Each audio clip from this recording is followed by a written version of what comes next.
ஒரு எலெக்ஷன்ல அவங்களோட எதிரிகளை தான் எதிர்ப்பாங்க, அப்படிதான் எதிர்ப்பாங்க, அதுதான் யதார்த்தமும் கூட. ஆனா இந்த எலெக்ஷன்ல தான் ஒட்டுமொத்தமா எல்லாருமா சேர்ந்து ஒருத்தனை எதிர்க்கிறாங்க. ஒட்டுமொத்தமா எல்லாருமா சேர்ந்து இந்த விஜயை எதிர்க்கிறாங்க.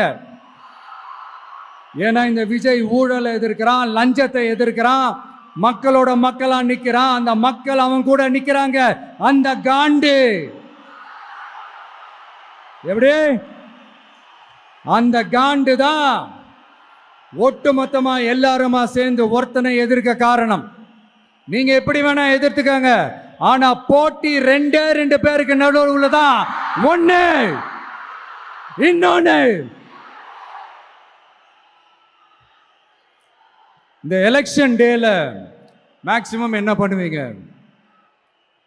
போவீங்க, ஓட்டு போடுவீங்க, வருவீங்க, அவ்வளவுதான் உங்களுடைய பார்ட்டிசிபேஷன்.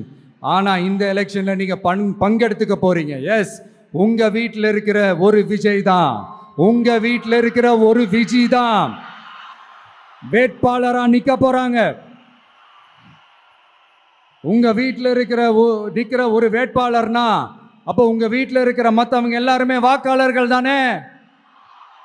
உங்க அம்மா, உங்க அப்பா, உங்க அண்ணன், உங்க தம்பி, உங்க சொந்தம் டிவிக்கே வேட்பாளர் அப்படின்னா அப்போ உங்க ஓட்டு விசில் சின்னத்துக்கு தான் எல்லாருக்குமே தெரியும்.